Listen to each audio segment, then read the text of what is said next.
Bienvenue à tous et à toutes dans l'Agora 1. On est ravis de vous accueillir ici. Et les talks, les Bati Talks continuent ici. Et nous allons continuer la conversation. Si vous étiez là ce matin, vous aviez pu entendre pas mal d'intervenants sur le sujet de l'économie circulaire, le emploi, etc.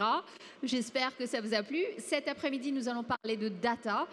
Et vous le savez, donc justement, la construction, la conception, l'exploitation et l'utilisation des bâtiments peuvent désormais être gérés grâce à la data et à l'IA. Cela semble en tout cas ouvrir la voie à des promesses immenses, meilleure optimisation, meilleure productivité, rentabilité et meilleure empreinte carbone. En tout cas, c'est ce qu'on va essayer de comprendre cet après-midi. Et pour en parler, et pour démarrer sur ce sujet, j'ai le plaisir d'accueillir Quentin Panisseau, qui est le coordinateur du projet Renovalt pour le think tank Léonard du groupe Vinci. Merci de l'accueillir. On prendra quelques questions juste après. Quentin, je te laisse la place.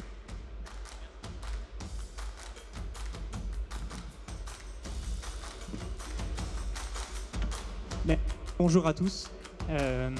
En effet, donc, je suis le coordinateur du projet Renovate pour Léonard, la plateforme d'innovation du groupe Vinci, et aussi CEO de The Swarm Initiative, une agence d'innovation qui se sert des leviers d'innovation contemporains pour les mettre sur des projets d'intérêt commun au sens des objectifs du développement durable de l'ONU. Et j'ai la très lourde tâche d'essayer de balayer les enjeux d'intelligence artificielle en une vingtaine, trentaine de minutes avec vous. Donc je vais essayer, je ne pourrai pas tout traiter, je vais donc essayer de partir des enjeux généraux de l'intelligence artificielle pour la construction et d'aller jusqu'à des cas concrets et opérationnels. Déjà pour commencer peut-être, qui d'entre vous, levez la main peut-être ceux qui utilisent l'intelligence artificielle quotidiennement. Qui utilise l'intelligence artificielle quotidiennement? Levez la main. Ok, je vais la reformuler. Qui possède un smartphone? Ok, donc vous voyez, ça c'est un véritable enjeu de l'intelligence artificielle. Vous êtes toutes et tous utilisateurs de l'intelligence artificielle au quotidien, puisque c'est utilisé, c'est des algorithmes d'intelligence artificielle qui vont vous recommander les connexions là, que vous faites dans ces salons et qu'on va vous pousser sur LinkedIn et sur les différents réseaux sociaux. C'est des algorithmes d'intelligence artificielle qui vont vous pousser l'information. C'est des outils que vous utilisez déjà dans votre quotidien pour toutes ces tâches-là. Et c'est important, je vais venir au sujet de pourquoi l'intelligence artificielle dans sa boîte à outils dans la construction. C'est très très important de savoir ça, parce que la première raison qui fait qu'on utilise l'intelligence artificielle dans la construction et qu'on s'y intéresse, ce qui moi m'a payé pour être à temps plein sur ces sujets il y a quelques années de ça, quand j'ai commencé cette mission à l'époque à Léonard, c'est pas qu'il y a forcément un sens dans l'utilisation de l'IA pour la construction, c'est tout simplement qu'il y a énormément de financement et d'innovation dans certains secteurs différents de la construction qui ont utilisé et développé l'intelligence artificielle. C'est important de le savoir. L'IA, si on en croit les chiffres de Stanford qui traquent les investissements publics et privés, l'intelligence artificielle, ça vient du marketing ciblé en ligne, de la finance spéculative, de la surveillance. Donc ça, c'est la moitié des fonds qui sont investis dans l'intelligence artificielle aujourd'hui, très loin de la construction. Et puis, il y a deux autres secteurs et deux autres technologies qui se saisissent un petit peu d'intelligence artificielle aussi.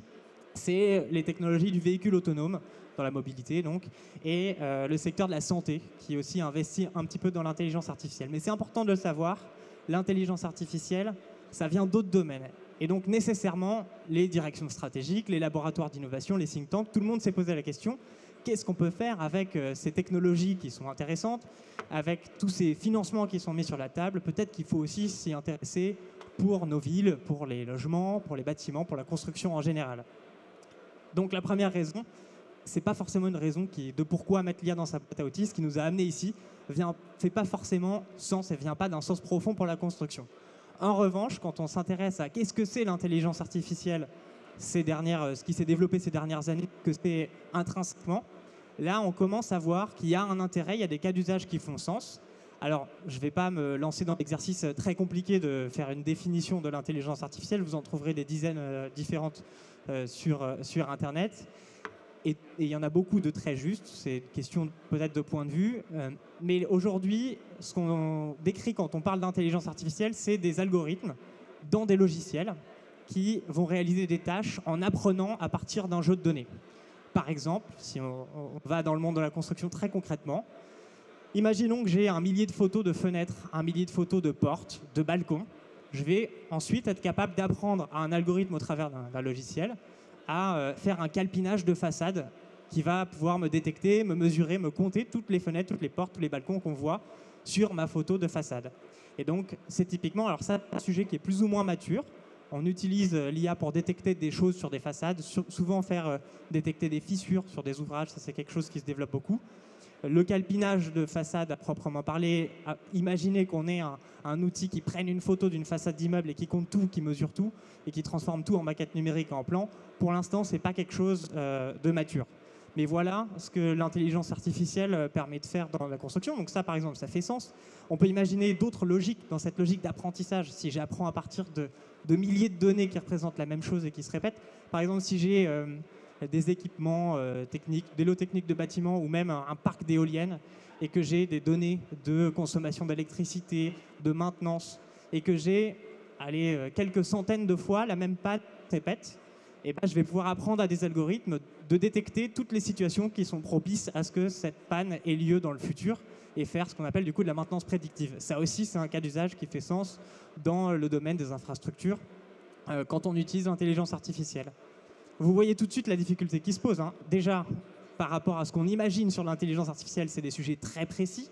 Et en plus, il faut avoir un échantillon d'un millier de données pour pouvoir commencer à apprendre à un algorithme à détecter des choses. Alors, je grossis le trait, mais globalement, c'est de cet ordre de grandeur. Donc, vous imaginez bien que, par exemple, aucune entreprise générale s'est amusée à stocker 1000 photos de fenêtres dans des conditions différentes, 1000 photos de balcons, etc. Donc, vous voyez les difficultés qui commencent à poindre, qui expliquent que les sujets ne soient pas forcément tous matures aujourd'hui. Heureusement, il y a peut-être, on va dire, une dernière catégorie d'usage d'intelligence artificielle qui peut faire sens et qui n'a pas nécessairement besoin de données pour s'alimenter, qui est tout ce qui relève un peu de la conception générative et d'algorithmes qui vont chercher à optimiser des études, optimiser des études de conception, optimiser des études, peut-être on est en train de travailler dans le projet Renovate là-dessus, des études plus au niveau de l'urbanisme et de l'aménagement du territoire.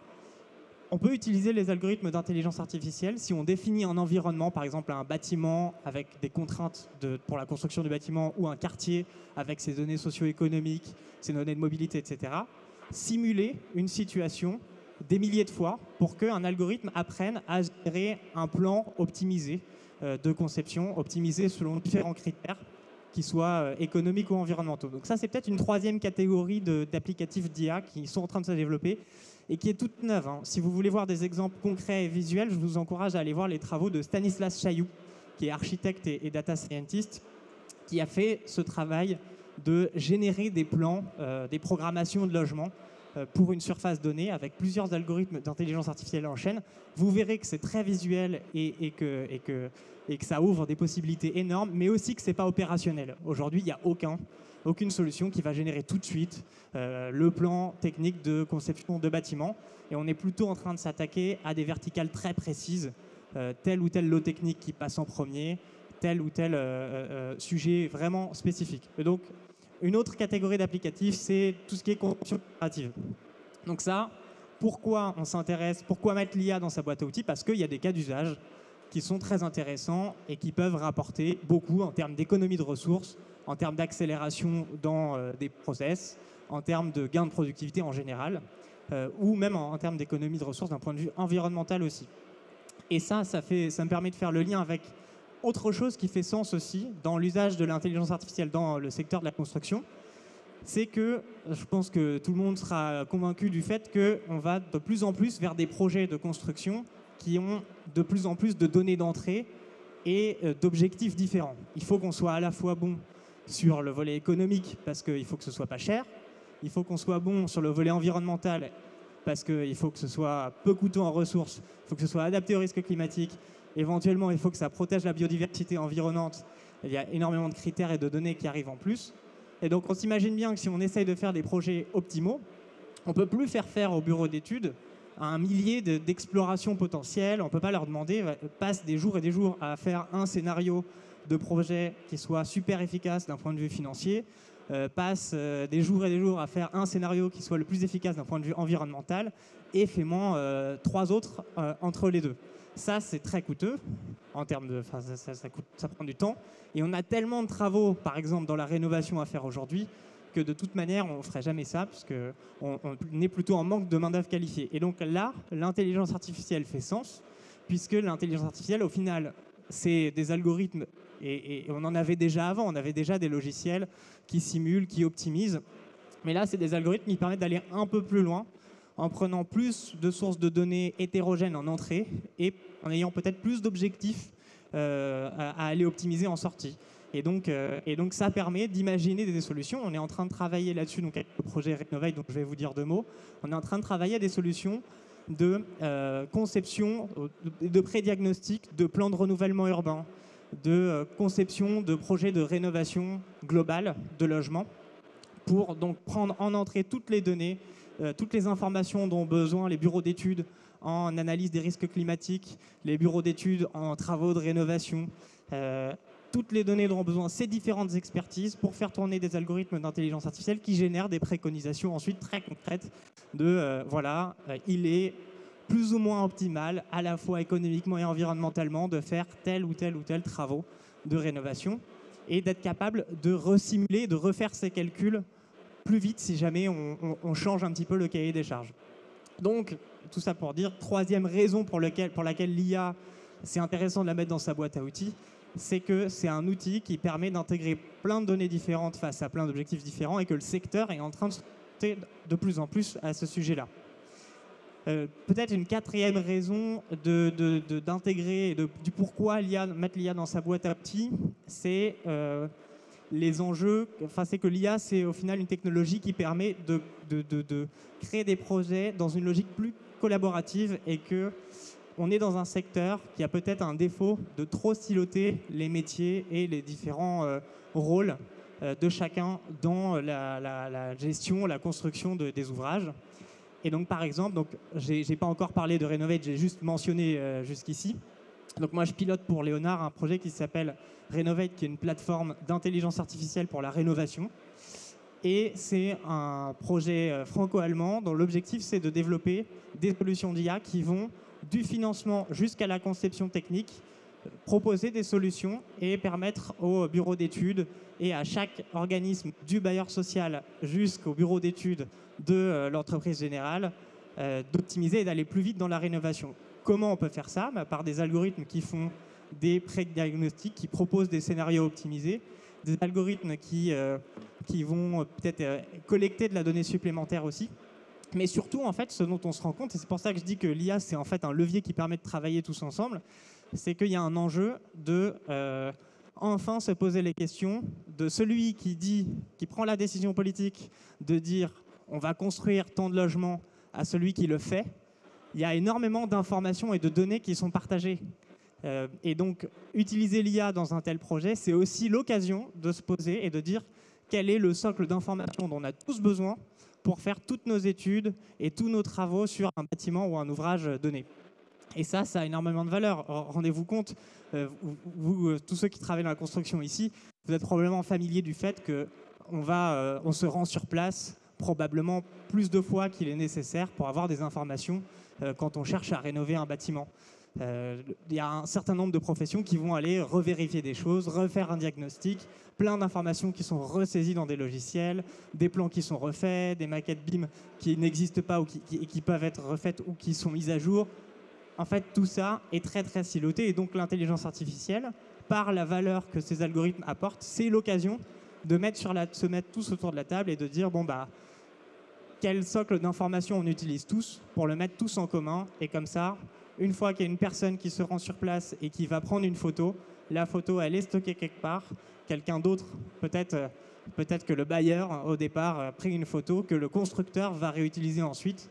C'est ce genre de gain qui va éviter qu'on ressaisisse, on réinspecte, on rediagnostique plusieurs fois la même chose.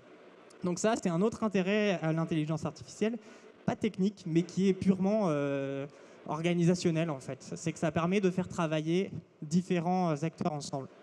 Peut-être un dernier élément sur le pourquoi mettre l'IA dans sa boîte à outils. Pour le secteur de la construction, j'ai dit que le financement et les innovations en intelligence artificielle émanent pas du tout du secteur de la construction, mais d'autres secteurs. eh ben, ça génère un certain nombre d'opportunités pour le secteur de la construction, notre secteur à nous.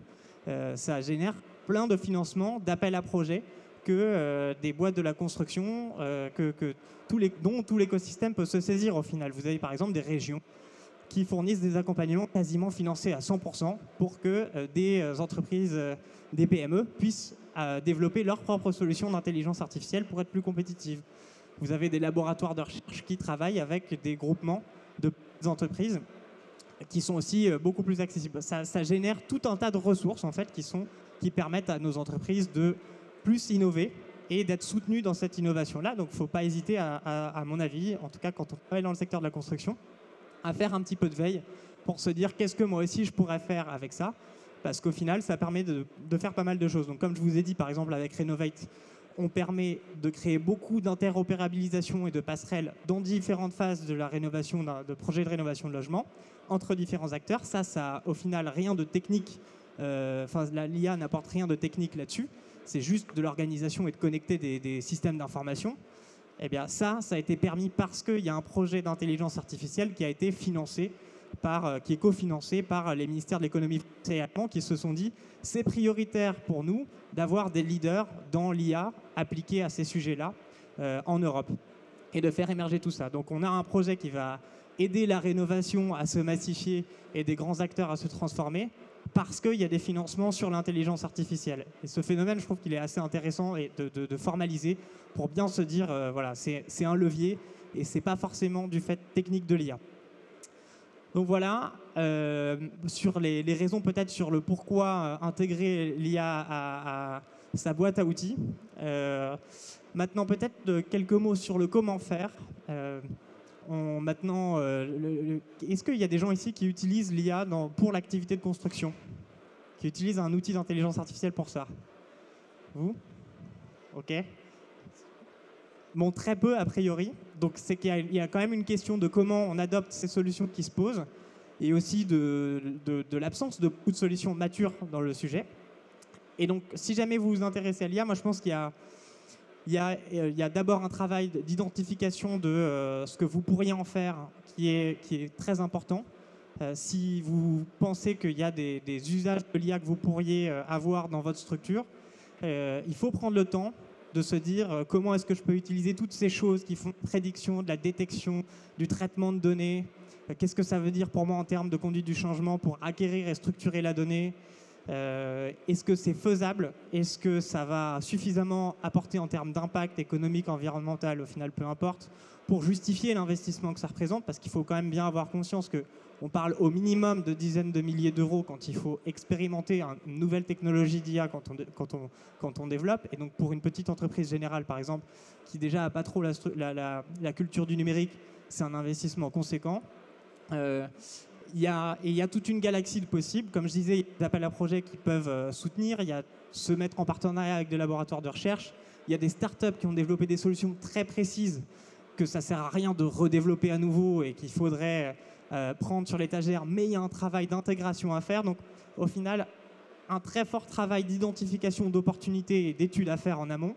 Et ensuite, je pense que c'est nécessaire pour un acteur qui ne connaît pas du tout de se faire accompagner pour faire les bons choix d'intégration, d'achat, de développement, de recherche sur les solutions d'intelligence artificielle. C'est pour ceux qui sont familiers avec ce terme, c'est plus compliqué que le make or buy quand on parle d'intelligence artificielle aujourd'hui appliquée à la construction. Donc, pardon, là je reste très très général sur comment intégrer des solutions d'IA, mais on ne peut pas tout faire en quelques dizaines de minutes. Alors, j'aimerais juste prendre les quelques minutes qui me restent pour faire quelques petits débunkages qui devraient peut-être plus parler à tout le monde. Est-ce que quelqu'un a déjà vu passer des nouvelles sur l'intelligence artificielle récemment sur les réseaux sociaux? Quelque chose qui vous aurait interpellé? Il y a eu beaucoup de petits buzz récemment, donc je vais m'entreprendre de désamorcer un petit peu quelques questions. Alors par exemple, c'est vérité générale qu'on peut entendre sur l'IA aujourd'hui. Il y a l'intelligence artificielle va tous nous remplacer. Et là, en ce moment, il y a un article qui fait le buzz sur une entreprise chinoise qui aurait remplacé son patron par une intelligence artificielle. Donc, je ne sais pas si vous avez vu passer, là, je vois quand même des têtes. Bon, vous voyez au final, hein, vous l'avez vu passer celle-ci. Donc là, on a probablement affaire à juste une BI, donc un tableau d'indicateurs de gestion d'entreprise, avec une surcouche, un chatbot. Et vous pouvez aller sur Internet, tester des chatbots, vous verrez que ce n'est pas très, très intelligent en règle générale. Donc méfiance face à ça. En réalité, l'intelligence artificielle transforme en profondeur des métiers très spécifiques. La traduction, les call centers, la radiologie, avec des outils qui aident à la détection de cancer, par exemple. Mais c'est très, très loin de généraliser le remplacement de métiers ou la disparition, ou que l'IA remplace complètement un être humain, puisque vous l'avez vu dans les cas d'usage dont on a parlé, des préconisations de travaux assistés par IA, la conception générative, la maintenance prédictive, c'est des choses très, très précises à chaque fois, et ça ne remplacera jamais toutes les tâches que font un humain.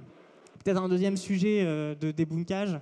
Alors, il y a le sujet sur l'IA, l'intelligence artificielle, donc moins précise mais générale, serait susceptible d'arriver demain et de prendre le contrôle carrément de la planète, parfois on peut lire.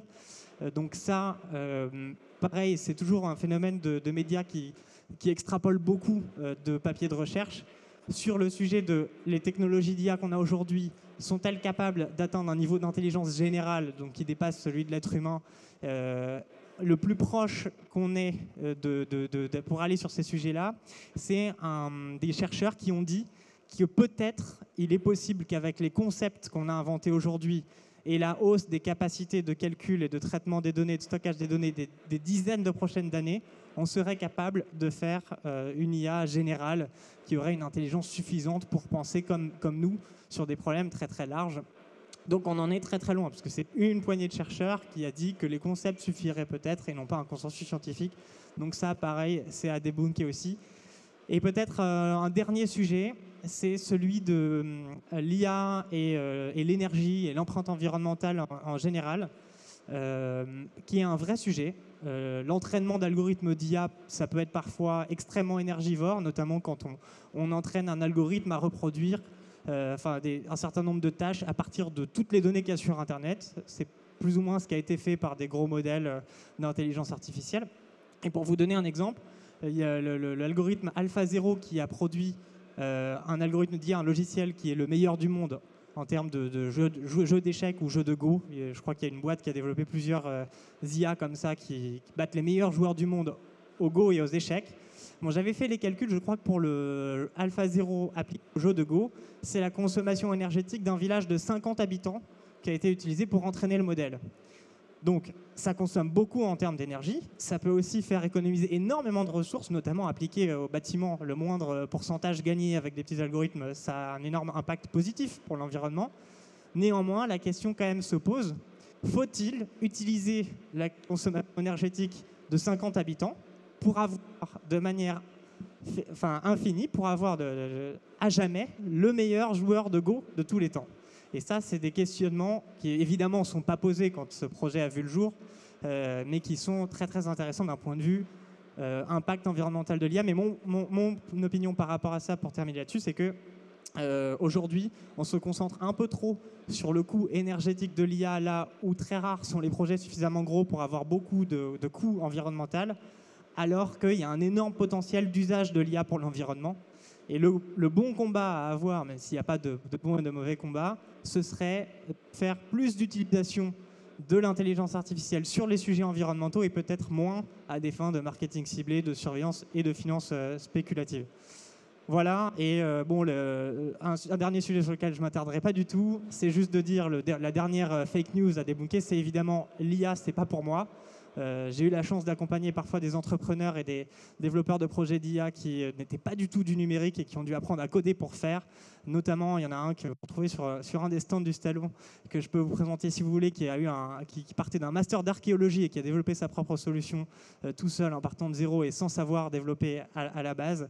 Donc l'IA, c'est accessible à tous si on y met de l'énergie. Et puis, ça a beaucoup de potentiel, évidemment, pour le monde de la construction. Il faut s'en saisir. Merci Quentin. Vous pouvez l'applaudir. Hein. Merci. Tu restes avec nous, on prend quelques questions. Bien sûr, bien sûr. Est-ce qu'on a le temps? Je pense qu'on a quelques minutes pour prendre Installe-toi. Voilà, donc il y a des micros dans la salle. Si vous voulez poser vos questions, n'hésitez pas à lever la main. On a des micros. Mais en tout cas, très intéressant. Hein. L'IA, justement, pourquoi est-ce que tu penses aujourd'hui qu'on ne l'utilise pas suffisamment alors qu'il y a les possibilités à t'écouter, et c'est formidable. Et en fait, c'est sous-exploité. C'est quoi les raisons? C'est une très bonne question. Je pense qu'il y a plusieurs raisons. Comme je l'ai dit déjà, c'est d'où ça vient. Ça vient du monde de la tech, d'entreprises du numérique, donc forcément qui ont plus d'appétence à utiliser plus vite et à intégrer plus vite ces sujets-là. Une boîte comme Google, par exemple, a déjà des bases de données structurées, donc peut nécessairement plus intégrer ces sujets-là. Des boîtes dans la construction ont généralement des tableurs Excel pour faire leur compta, quoi. Voilà, ça c'est la forme de données la plus structurée dans les entreprises générales de la construction qu'on peut retrouver partout, peut-être. Si j'exagère, si je force un peu le trait. Donc il y a ce sujet de culture et de maturité du numérique, de financement aussi, et peut-être aussi derrière de financement de données et de compétences aussi. Il y a quand même un gros enjeu forcément c'est dans les boîtes où il y a des développeurs, des data scientists, où on va faire de l'intelligence artificielle. Et c'est dur aujourd'hui d'attirer sur des sujets comme on a dans la construction, des data scientists, sachant qu'ils seront parmi les premiers, qu'ils n'auront peut-être pas l'élite de la data science autour d'eux pour progresser sur leurs sujets techniques. Par contre, moi, le pari que je fais sur mes projets sur ces sujets-là et que font plein d'autres, c'est que ces projets ont beaucoup plus de sens que d'aller chercher à nous faire rester le plus longtemps possible sur Facebook ou nous faire acheter tel produit à 10 euros en nous balançant de la pub qui nous interpelle. Voilà, donc un sujet quand même très très complexe et où émergent à peine ces sujets d'usage pour l'environnement notamment. Alors, si nous avons des questions de la salle, n'hésitez pas. On a monsieur qui est juste à madame et un monsieur qui est devant après. Allez-y, madame. Merci. J'ai voulu juste savoir, est-ce que le BIM fait partie de l'intelligence artificielle? C'est connecté. Donc l'intelligence artificielle, c'est un domaine scientifique qui concrètement se décline en algorithmes qui vont exploiter des données. Et le BIM peut être une source de données que des algorithmes d'intelligence artificielle utilisent ensuite. C'est vrai que tout du long de mon discours, je parlais de données du bâtiment. C'est des données qu'on peut trouver dans des maquettes BIM quand il y en a. Mais il faut aussi avoir conscience que, notamment quand on parle de rénovation, on n'a pas nécessairement des maquettes BIM avec toutes les informations dont on a besoin sur tous les bâtiments existants, en fait, loin de là. Donc c'est pour ça que j'en ai pas spécialement parlé aujourd'hui. Évidemment, dans un monde où on a les maquettes BIM de toutes ces infrastructures, on sait faire plein de choses avec ensuite, si on pouvait y accéder, mais on est très très loin de là. Et ça coûterait aussi très cher de faire la digitalisation et le scan de tous les bâtiments du monde, par exemple. Donc je ne sais même pas si c'est souhaitable au final. Donc on va plutôt essayer de s'attaquer à des sujets un peu plus sobres avec des données plus simples qu'on peut avoir dans un premier temps. Monsieur, vous aviez une question ? Oui, bonjour, je vous trouve très rassurant, mais je vais vous rassurer un peu plus, puisque je suis directeur de la chaire Architecture Intelligence à l'école d'architecture de Paris-Val-de-Seine. Et nous travaillons sur divers sujets. Donc oui, les architectes s'intéressent à ça, à ces sujets-là. Et nous avons formé depuis 2017 une quarantaine d'étudiants en master sur ces sujets. Donc je ne peux que faire, c'est aller dans votre sens et vous inviter à nous rejoindre sur les sujets qui sont à l'œuvre. En particulier, nous aimerions bien, avec vous peut-être, classifier l'ensemble des réglementations, les DTU en fait en ligne. Ce que l'on souhaite, ce qu'on appelle de nos voeux, effectivement, c'est d'avoir un système dans lequel il y a de l'intelligence. Ça pourrait être un des grands logiciels qui sont sur la place du marché aujourd'hui, de manière à accompagner les prescripteurs que sont les architectes grâce à une connaissance indexée par un réseau de neurones sur l'ensemble des DTU. Voilà. Et puis nous travaillons sur les risques de chantier, je peux vous le confirmer, j'ai un doctorant qui est juste à quelques mètres de moi. Et puis il y a d'autres sujets qui sont ouverts, donc je ne peux faire qu'aller dans votre sens et vous inviter à nous rejoindre. Voilà. Très volontiers, j'ai assisté au moins au début du lancement de votre chaire, j'étais sur place, pas en ligne. Super. Donc je vois sur quoi portent vos travaux et peut-être l'occasion de dire aussi, notamment sur le projet Renovate, que c'est un projet qu'on a monté donc, qui est porté par Vinci, Action Logement, Aleia qui est une PME qui fait du cloud souverain, Office qui est un labo de recherche allemand et VIMC qui est une filiale de Vinci allemande, mais l'objectif c'est de créer une plateforme qui va connecter toutes les initiatives au final data et IA qui touchent de près ou de loin à la rénovation, parce qu'un des sujets qu'on a dans le secteur aussi, c'est qu'il faut s'y connaître pour pouvoir s'y mettre, et il n'y a pas un guichet unique des solutions data et IA que je peux utiliser pour notamment la rénovation. Donc c'est ce qu'on essaie de construire dans une démarche très très ouverte, très volontiers, on échange des contacts. Et c'est le rôle des écoles et nous sommes sur ces sujets-là, évidemment. Merci. En tout cas, l'invitation est lancée. Est-ce que nous avons d'autres questions dans la salle ? J'aimerais juste peut-être réagir sur ce que tu disais quand tu parlais du fait que l'IA, on s'attarde souvent sur le côté très énergivore et finalement les potentialités sont quand même énormes et ça peut être un vrai levier pour accélérer cette transition écologique dont on parle. Est-ce que tu peux peut-être nous donner quelques clés comment ça se traduit? En fait, c'est de se dire déjà que, comme je disais, l'usage aujourd'hui, c'est des quantités de données personnelles et d'algorithmes et une puissance de calcul monstrueuse qui est utilisée pour nous inciter à faire des achats de 10 € sur Internet. Imaginez mettre un dixième de ça au service de améliorer la consommation de ressources dans la gestion de nos infrastructures, par exemple en étant capable de diagnostiquer le patrimoine existant sur lequel on a des données pour identifier des opportunités de réemploi sur un bâtiment vers un autre chantier, pour faire les bons choix de bonne quantité, avoir des mesures plus fines, pour faire les bons choix de rénovation globale, parce que aujourd'hui on a changé beaucoup de chaudières, mais pour être efficace dans la rénovation, il faut prendre l'ensemble des sujets, isolation extérieure, intérieure, etc. Et en fait, même pour remonter encore plus haut, prendre les bonnes décisions de financement et les bons diagnostics de financement aussi. Aujourd'hui, par exemple, si on prend les plans de renouvellement urbain qui sont financés, c'est tous les 10 ans ou tous les 12 ans, je ne sais plus, une cinquantaine de milliards d'euros qui sont réinvestis dans des projets d'aménagement urbain, gérés notamment par l'ANRU. Ça, la moindre optimisation qu'on peut faire, les moindres optimisations un peu plus fines qu'on peut faire en intégrant des données environnementales, ça nous fait gagner énormément. Et donc ça reste très théorique, mais en comparaison de ce qu'on fait vraiment pour nous inciter à faire des achats stupides sur Internet, pardon, mais Non, vraiment, ce serait des un vrais gain usages. substantiel. Ouais. Ouais. Je crois que nous n'avons presque plus le temps, donc je regarde dans la salle.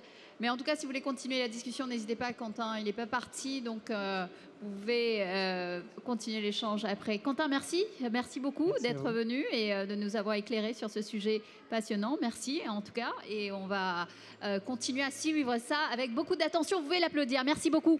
Merci beaucoup. Et voilà, donc désormais, nous voyons maintenant quels peuvent être les avantages de l'IA dans la rénovation thermique des bâtiments. On en a parlé un petit peu.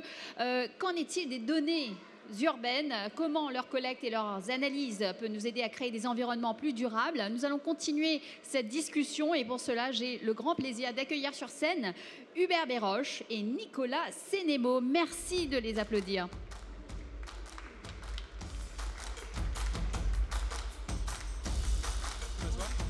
Du coup, je me mets au milieu. Merci. Bon, je suis bien entourée, tout va bien. Merci en tout cas d'être avec nous. Donc, vous avez eu l'occasion d'écouter un petit peu ce que disait Quentin juste avant. Donc, bienvenue en tout cas ici à Batimat. Je vais juste vous présenter très rapidement. Donc, Hubert Béroche, vous êtes le fondateur du think tank Urban AI et Nicolas Sénémo, donc vous êtes architecte de solutions senior, outcome-based engagement chez Dassault Systèmes. Donc voilà, donc pour les présentations. Nous allons, depuis début de cet après-midi, on parle de data, d'intelligence artificielle et tout ça pour imaginer le bâtiment, la construction de demain, la ville de demain. Donc peut-être aussi, ce sont tous ces sujets qui intéressent un peu l'audience ici. On va peut-être commencer par une question simple. Comment est-ce que vous décrirez la ville de demain, la smart city de demain, avec tous ces data, avec toutes ces informations? Comment est-ce que vous voyez justement une ville qui est data-driven dans le futur? Donc je pense que Nicolas, vous aussi, vous voulez commencer. Bonjour à tous et à toutes. Nous, en tant qu'architecte de formation et en tant que consultant pour un éditeur de logiciels, j'ai effectivement deux avis. Le premier, en tant qu'éditeur de logiciels, une ville data-driven, c'est une ville qui arrive tout d'abord à centraliser et à gérer ses propres données. Aujourd'hui, on a énormément d'exemples de cas d'usage où on a réussi à gérer des réseaux, que ce soit la gestion des déchets ou la gestion de l'eau. Tout ça, ce sont des initiatives qui fonctionnent. Mais nous, ce qu'on essaye de faire, c'est que ce soit les collectivités qui soient les propriétaires en fait, de ces initiatives-là. Donc c'est pour ça que Dassault Systèmes met en place des partenariats avec les villes, donc on pense à Singapour ou à Rennes, mais la collectivité est toujours souveraine. Et ça, c'est effectivement très important et c'est un peu notre définition de la data-driven city, quoi. On va profiter pour creuser un peu le sujet, mais je voulais juste peut-être Hubert, avoir votre réaction sur ce que disait Quentin tout à l'heure, l'importance justement, ou alors la méconnaissance de la sous-exploitation de l'intelligence artificielle pour faire avancer des sujets et des enjeux de société qui sont très importants. Peut-être juste une réaction avant de répondre à la question sur la Smart City. Ouais, alors sur ce que vient de dire Nicolas, c'est pas évident comme question. En fait, c'est pas évident parce qu'on a autant de modèles presque qu'on a de villes dans le monde. Donc vous allez avoir en Chine, à Singapour, Dubaï, Amsterdam, Copenhague, Paris, plein de fabriques différentes de la ville intelligente. Moi, ce vers quoi j'aime tendre et ce sur quoi on travaille avec Urban AI, c'est assez complémentaire à ce que vient de dire Nicolas, c'est-à-dire comment on centralise la donnée, ça c'est une chose. Il y a tout un travail d'infrastructure, d'intelligence situationnelle à mettre en place, etc. Et on va essayer de faire le travail inverse, c'est comment on décentralise la donnée aussi. C'est-à-dire comment on la redonne dans la main des citoyens, des acteurs privés, via de l'open data, via des interfaces, etc. Donc à mon avis, il y a ces deux tensions qui ne sont pas du tout contradictoires, mais assez complémentaires, où il y a d'abord un enjeu de centralisation de la donnée entre les bonnes mains pour avoir une approche assez top-down, pour faire de la maintenance optimisée, optimiser un parc énergétique, etc. Et un autre mouvement un peu plus ascendant, bottom-up, où on redonne cette donnée dans la main des citoyens, des startups, pour faire fleurir l'innovation, pour permettre de meilleures décisions, etc. Donc, qu'est-ce que concrètement la data apporte aux villes aujourd'hui? Quand on parle d'urban data, de quoi est-ce qu'on parle et comment on l'exploite? Je vais prendre un exemple très simple. C'est une technologie qui est plus que centenaire, c'est la radio. Aujourd'hui, enfin, même il y a 100 ans, il y avait absolument toutes les informations qui passaient par la radio, qu'elles soient officielles ou des radios amateurs. Et c'était des informations de quartier, des informations sur la sécurité, des informations sur la prévention des risques ou des intempéries. C'est avant tout réussir à connecter la bonne donnée à la bonne personne. C'est un lieu commun de dire ça, mais ça ne peut pas plus s'appliquer que dans ce cas-là, quoi. Donc c'est réussir à transférer la bonne donnée à effectivement la bonne personne et pour permettre de faire une décision éclairée. Donc aujourd'hui, effectivement, la data-driven city, la data, elle ne sert à rien si ce n'est qu'à prendre une bonne décision. Sans ça, c'est de l'énergie qui est gaspillée, c'est des ressources humaines qui, pareil, sont gaspillées. Et comme l'a très bien dit Quentin avant, tout ce processus de digitalisation de la donnée est extrêmement énergivore en maintenance et en intégration. Et c'est pour ça qu'il faut être, encore une fois, j'appuie ce qu'il disait, extrêmement clair sur ce qu'on veut en faire. La gestion des risques, gestion des déchets, gestion de l'eau, gestion des consommations, agriculture urbaine, tous ces sujets-là, mais encore une fois, je reviens sur mon premier point, ils doivent être, le fil rouge de ça doit être, je dirais, tiré par la collectivité, parce qu'elle sait ce qu'elle veut faire avec sa ville, et surtout tiré par les citoyens. Et je pense qu'Hubert a beaucoup d'exemples à donner, mais dans les data-driven city ou smart city, les initiatives où les citoyens n'ont pas été impliqués ont été plus ou moins des échecs, ou du moins fortement rejetés. J'ai notamment en tête la Google City de Toronto, qui était un investissement de plus de 500 millions de dollars, qui allait jusqu'à 1 milliard, qui est tout simplement tombé en 2020 à cause d'une certaine opacité. Et je parle d'un pays où il n'y a pas d'RGPD. Donc voilà. Donc peut-être justement une réaction là-dessus. Il faut qu'il y ait toutes les parties prenantes, intégrer tout le monde dans la discussion pour pouvoir aller. On a eu l'habitude d'une industrie du bâtiment qui avait l'habitude de nous imposer ses choix. Et aujourd'hui, c'est l'inverse en fait. C'est exactement ça. En fait, c'est ce que vient d'expliquer Nicolas, c'est qu'aujourd'hui, on a plein de projets de Smart City dans le monde qui ne fonctionnent pas parce qu'on n'implique personne. Et donc, au final, c'est des échecs. Ce qu'il faut faire, c'est tout simplement créer un contrat social. On revient aux racines de ce qu'est une ville. Une ville, c'est quoi? C'est un espace dans lequel on a des individus qui vivent harmonieusement ensemble. Mais une technologie qui se déploie en ville, elle doit faire écho à cette réalité. Un exemple peut-être très concret, assez rapidement, à Boston, donc encore une fois quand même un pays qui n'est pas dans une ville qui a pas RGPD. La ville de Boston a créé un projet qui s'appelle Go Boston 2030. Et ce qu'ils ont fait dans ce projet-là, c'est qu'ils ont mis autour de la table toutes les parties prenantes de la ville. Donc on avait les citoyens, le MIT, BCG, donc aussi les grandes entreprises, les consultants, les startups. Et ensemble, ils se sont attelés à définir la mobilité de 2030, la mobilité de demain. Et c'est autour de cette mobilité de demain qu'ils ont ensuite déployé un plan de mobilité innovant. Et pour la petite anecdote, c'était assez intéressant parce que autour de cette mobilité de demain, il n'y avait pas d'enjeu de mobilité autonome, de mobilité augmentée, d'infrastructures électriques. Il y avait juste la volonté d'avoir des enfants qui sont en sécurité, des routes qui sont un peu plus végétalisées, plus de place pour les vélos. Et donc, ça me paraît intéressant d'essayer de toujours un peu revenir à ces fondamentaux que sont les citoyens, les usagers, les personnes dans la ville.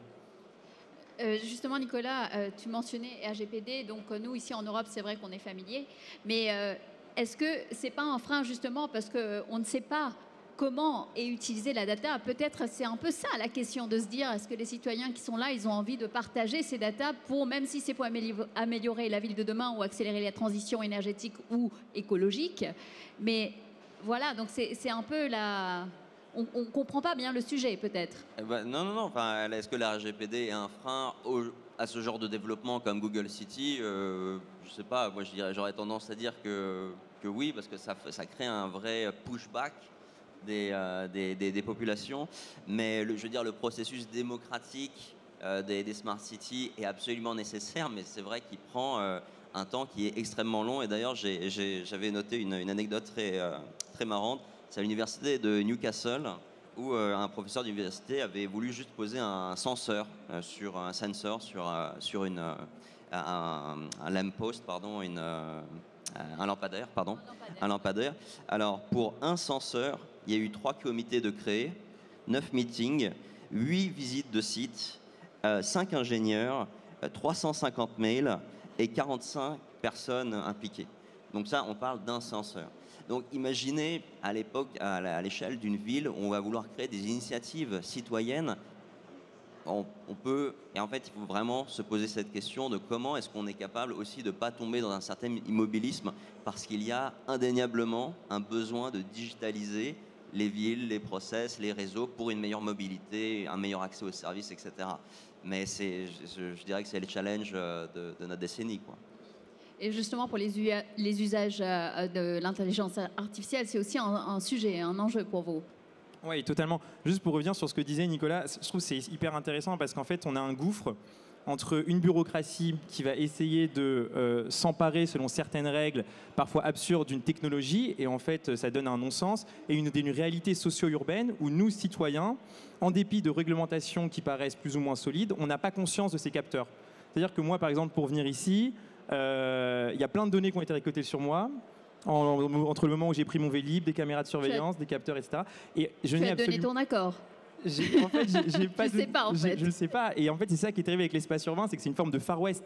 Quand vous baladez dans la rue, il y a des dizaines, des centaines, des milliers de données qui sont récoltées sur vous, qui vous permettent de vous tracer individuellement et vous n'en avez pas conscience. Et en parallèle de ça, il y a cette machine bureaucratique que décrit Nicolas. Et donc, à mon avis, il y a une sorte de rééquilibrage des pouvoirs à faire entre donner peut-être plus d'énergie, plus de force à ce corps social, entrepreneurial, et voilà, le rééquilibrer un peu avec cette bureaucratie qui parfois peut être absurde. Il y a cette dichotomie de la puissance du data. Est-ce que la data peut vraiment apporter à la ville et l'utilisation de l'intelligence artificielle, et de l'autre côté, RGPD et les réglementations. Bon, évidemment, il faut trouver un équilibre dans tout ça, mais voilà, moi j'aimerais vous entendre un peu sur vraiment la puissance de la data, ce que la data peut vraiment apporter pour les villes de demain. Comment dire, il faut forcément que les villes soient plus intelligentes. On parle beaucoup de la Smart City, etc. Mais il est important de donner quelques chiffres derrière. Pourquoi est-ce que c'est important que les villes évoluent? C'est important que les villes évoluent parce qu'aujourd'hui, il y a un humain sur 2 qui vit en ville. Demain, ça sera 2 humains sur 3. Donc, ça fera pas loin de 6 à 7 milliards de personnes qui vont vivre sur 2% de la surface de la Terre. Donc ces villes-là, elles ne peuvent pas faire que grossir, elles ne peuvent pas faire juste se développer comme un palimpseste avec des initiatives extrêmement locales. Il y a ce besoin de réussir à homogénéiser les politiques urbaines, créer de nouveaux systèmes de gouvernance, et ça passe forcément par l'usage de la data. c'est obligatoire. Mais après, comment le faire? Est-ce que les collectivités ont les moyens de le faire? Ça, c'est une question qu'on abordera un tout petit peu plus tard. Mais je voulais juste lancer peut-être une perche à Hubert, parce qu'on avait une discussion très intéressante là-dessus. C'était aussi comment est-ce que la donnée peut être un matériau de solidarité entre les collectivités locales. J'avais beaucoup aimé un de tes travaux là-dessus. Pardon, mais En fait, oui, ça fait écho d'ailleurs à ce que disait Quentin tout à l'heure. Tout à l'heure, Quentin vous disait que quand vous êtes une petite et moyenne entreprise, ça va être très dur d'aller appréhender de l'intelligence artificielle parce que, grosso modo, vous n'avez pas les moyens. Ça va coûter cher de comprendre ce que c'est que du big data, de l'administrer, de l'analyser. Ce qu'on fait des villes, mais là, c'est dans une logique un peu publique, mais ça fonctionne assez bien, c'est que des petites et moyennes villes ont été confrontées à la même problématique que des petites et moyennes entreprises et ils se sont dit on va collaborer ensemble pour créer un outil open source de régulation de la micromobilité. Et donc c'est ce que va utiliser aujourd'hui la ville de Paris, la ville de Los Angeles, où aujourd'hui, quand vous avez des acteurs comme Lime qui veulent aller sur un territoire, ils vont devoir administrer ces données à un acteur public qui va pouvoir contrôler un peu ce qu'ils font, si c'est bien garé, etc. Et ce qu'on se disait en effet, ce qui me paraît assez intéressant, c'est qu'on se rend compte que la data, souvent c'est un objet de compétition, c'est un objet de conflit. On l'a vu en fait avec des acteurs comme Uber qui ont pillé des territoires, où vraiment ils arrivaient sur une ville, ils prenaient toute la donnée et ils repartaient avec. Mais ça peut aussi être un lien, ça peut être aussi un outil de solidarité qui permet un peu de coévoluer et de progresser sur plein de sujets de micromobilité, de durabilité urbaine, etc. Et justement, vous avez testé un peu l'utilisation de la data, vous avez fait pas mal de projets chez Dassault Systèmes, j'ai suivi un peu les travaux. Peut-être quelques exemples de comment est-ce que vous avez pu, parce que vous avez travaillé sur pas mal de Smart City, Rennes, Singapour, vous le disiez, et peut-être partager un peu des retours d'expérience de tout ça. Ça a été, en fait, on a aidé ou on a créé un partenariat avec ces villes-là pour digitaliser donc le bâti. C'est-à-dire prendre en gros une maquette numérique de ville et mettre de la donnée dedans, quand est-ce que ce bâtiment a été construit, quand est-ce que ce réseau viaire a été maintenu la dernière fois, ainsi que toutes les infrastructures. Du coup, il y a eu cette étape-là où on ne faisait que digitaliser, où c'était extrêmement énergivore parce qu'il a fallu synthétiser mais des données de sources extrêmement différentes, de formats extrêmement différents dans une seule et même plateforme pour qu'on puisse tout simplement la consulter, quoi. Et rien que ça, et je parle même pas d'IA ou d'aide au design ou à l'extension de ville, je parle juste de modéliser le bâti existant. C'est une tâche qui est absolument pharaonique. Et du coup, parce qu'on a effectivement eu des bonnes relations, on a réussi à le faire. Et cette plateforme-là, c'est la ville qui l'administre. Encore une fois, c'est quelque chose qui pour nous est extrêmement important. On avait fait une autre expérience qui était déjà plus fun. C'est-à-dire qu'on avait fait un hackathon. On avait organisé un hackathon où on avait modélisé, créé le Digital Twin de Milan. Et on avait invité 5 équipes d'architectes de 5 à créer des projets. C'était carte blanche. Vous avez une maquette, vous avez de la donnée dedans, donc ça allait à où sont les stops de bus, à effectivement les informations sur le bâti, qu'est-ce qui est constructible, qu'est-ce qui ne l'est pas. Et c'est incroyable d'avoir effectivement une telle créativité. On n'a pas eu un seul projet pareil, mais ce qui était très intéressant, c'est que quand on donne cette donnée-là, notamment surtout aux architectes, en fait, c'est un hackathon, donc ils hackent la donnée. Ils en font tout sauf ce qu'on en attend, en fait. Et donc ça, c'était une initiative, je dirais, plus design centrique. Mais encore une fois, ça a été quelque chose qu'on a beaucoup aimé faire, justement de travailler avec des architectes et de voir qu'est-ce qu'eux feraient avec la donnée. Et justement, dans le secteur du bâtiment, de la construction, la data avec l'IA, évidemment, pour pouvoir faire des projets qui sont plus durables, qui font pour gérer des flux de population, pour aussi gérer peut-être les déchets, l'assainissement de l'eau. Tout ça est possible si on sait les utiliser correctement. Oui, absolument. Il y a en fait, ce qui est très fort dans notre monde aujourd'hui, c'est qu'il y a une connectivité croissante, qu'il y a de plus en plus de capteurs et donc que tout est de la data. Et donc, en mettant de l'IA, vous pouvez tout mieux appréhender, tout optimiser. Bon, la limite de ça en réalité, c'est que lorsque vous optimisez un système, c'est-à-dire lorsque vous allez vous contenter par exemple de faire de l'optimisation énergétique à l'échelle d'un bâtiment, concrètement lorsque vous optimisez votre système de CVC, ça c'est l'un des cas d'usage qui fonctionne le mieux aujourd'hui dans le bâtiment, on va vous dire que vous économisez en moyenne 20% de votre consommation énergétique. Pareil, on va vous dire, vous allez mettre des voitures autonomes dans la rue, ça va fluidifier tout ça et ça va bien se passer, on va consommer moins d'énergie, on va consommer moins de CO2. La réalité, elle est un peu plus complexe parce qu'il y a ce qu'on appelle l'effet rebond. Je pense que certains d'entre vous en ont sûrement déjà entendu parler, c'est cette idée que chaque innovation technique est rattrapée par une compensation par les usages, on va dire. Concrètement, c'est le fait qu'à la fin de votre journée, votre téléphone n'a toujours pas de batterie. Alors que pourtant, ils sont de plus en plus performants et vous les achetez de plus en plus cher. Bah, c'est pareil avec la ville, quand il y a, c'est pareil à Los Angeles, c'est le fait qu'il va y avoir 8 lignes de voitures et que les 8 vont être occupées. Et donc ça, ce que ça nous dit en fait, c'est qu'il suffit jamais d'optimiser un système, en particulier lorsque c'est un système urbain, pour le rendre meilleur, plus efficace, plus durable, et que dans la majorité des cas, en fait, il faut changer le système. Changer le système, ça veut dire, par exemple, aller vers ce qu'on va appeler des communautés énergétiques plutôt que de faire simplement de l'optimisation énergétique. Ça veut dire développer le système vélo plutôt que de créer des voitures autonomes.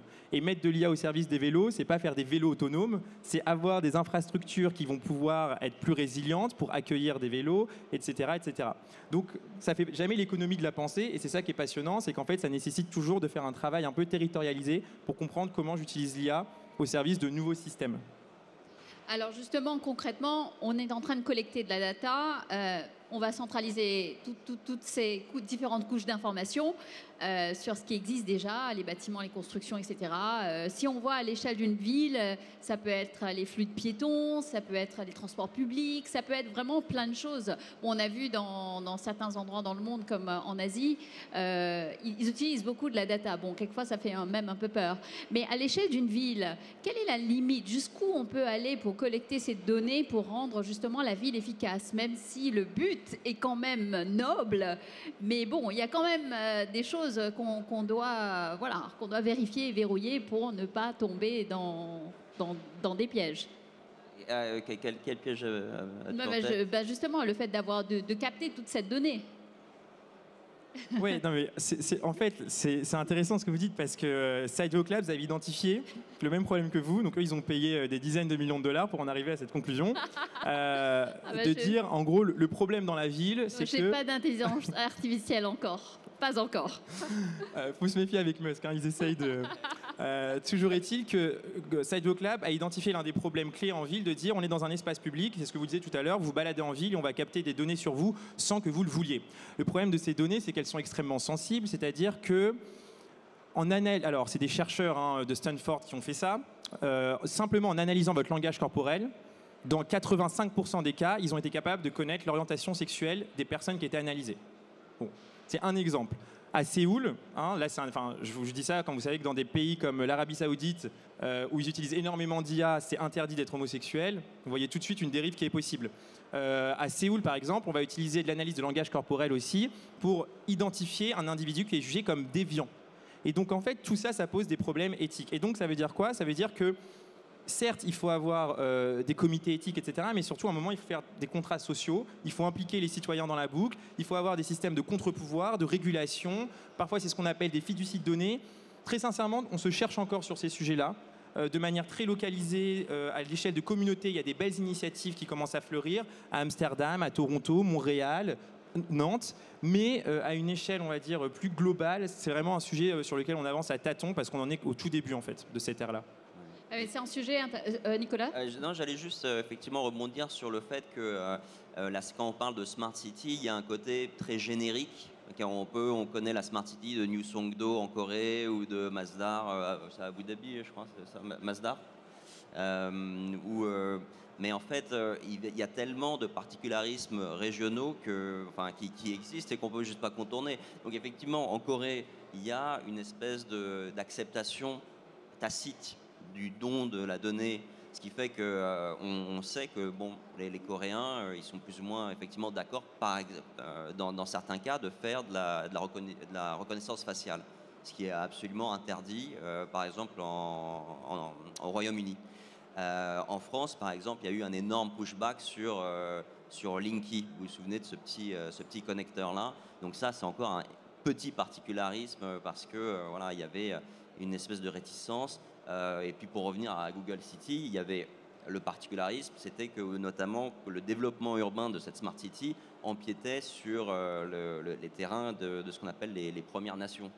Donc en fait, on ne peut pas parler de Smart City d'un point de vue générique, ça n'existe pas, et parce que les particularismes régionaux sont juste trop forts, quoi. Et justement, mais qu'est-ce qui manque aujourd'hui pour qu'on puisse, voilà, justement réglementer et peut-être, tu parlais d'éthique, il y a des règles, forcément, même si on est aux prémices enfin, en tout cas concernant ces sujets. Comment est-ce qu'on peut faire pour avoir une bonne utilisation, de l'utiliser de manière efficace? En tout cas, là, on parle de la construction et le bâtiment. Si on veut faire de la gestion efficace, on a forcément besoin de travailler avec la data et l'intelligence artificielle. Et en même temps, comment est-ce qu'on évite justement ces dérives qu'on n'arrive pas à ce que tu disais tout à l'heure, sur faire des jugements sur des personnes? Il y a un premier enjeu déjà qui est que la Smart City, en fait, pendant 10 ans, ça a été monopolisé par des grands acteurs type IBM, Cisco, etc. Et donc, on a eu une seule vision de la Smart City. Et en fait, c'est ce que disait Nicolas en filigrane, c'est qu'il y a plein de Smart City. Sous-entendu, en fait, la Smart City IBM, Cisco, universelle qui nous est vendue, ça n'existe pas. Et donc, je pense qu'un des moyens déjà de lutter contre ce que tu décris, c'est de faire rentrer le plus de monde dans le projet urbain. C'est-à-dire de se ressouvenir qu'une ville, c'est un espace public, c'est une agora, et donc que ça peut être des consultations délibératives, ça peut être des processus d'éthique. Enfin, il y a plein de manières de faire en sorte qu'on met tout le monde dans la boucle, de manière à ce que toutes les parties prenantes soient prises en considération. Et alors, ils ont essayé aussi de faire ça toujours à Boston. Il y a un projet qui s'appelle Helpful Places, pour lutter contre l'invisibilité des capteurs. En fait, on s'est rendu compte que l'un des problèmes dans la ville intelligente, c'est que vous ne voyez pas les capteurs. Eux, ils ont proposé une signalétique urbaine qui va vous permettre d'identifier les capteurs, qui est-ce qui récolte la donnée, pourquoi c'est récolté, etc., etc. Pour que ça soit un peu plus transparent. Pour que ce soit un peu plus transparent. C'est pas encore parfait, parce qu'en fait, on pourrait dire que c'est anxiogène, c'est-à-dire qu'on va juste vous dire, attention, vous allez dans une zone surveillée, mais déjà, on voit qu'on va vers cette idée de dire la data n'est pas juste un objet technique, c'est un objet socio-urbain, et les usagers, les individus, les citoyens doivent en avoir conscience. Alors justement, donc on va rester sur... Non, c'est un excellent exemple. Et pour revenir sur l'université de Newcastle, qui a aidé la ville de Newcastle à créer, si vous voulez, le digital twin de leur propre ville. Ils ont placé 1000 capteurs, je crois, dans l'ensemble de la ville, qui récoltent 6000 données par minute. Et l'ensemble de ces données-là est mis sur une plateforme open source, accessible par les citoyens, et ce qui fait que on peut accéder à cette plateforme-là et regarder, dans ma rue, j'ai eu tel trafic ce jour-là, dans ce quartier, il y a eu tel millimètre de précipitation lors des 3 derniers mois. Et c'est finalement la donnée qui appartient aux personnes qui vivent dans la ville. Enfin, moi, je trouve ça tout à fait normal. Oui. Donc justement, c'est cette démocratisation de la donnée pour qu'ils se sentent engagés et partie prenante aussi. Ça va faciliter aussi l'acceptation, tout à fait. Donc ça passe par là. Et en fait, ça passe tellement par là qu'aujourd'hui, il y a une tendance qui est très forte, c'est ce qu'on appelle crowdsourcer en fait la donnée. C'est le fait qu'on n'a plus simplement des acteurs privés, publics qui vont récolter la donnée, mais des citoyens. C'est-à-dire que vous, avec votre smartphone, avec des capteurs que des associations vont vous donner, vous allez être capable de récolter en temps réel de l'information.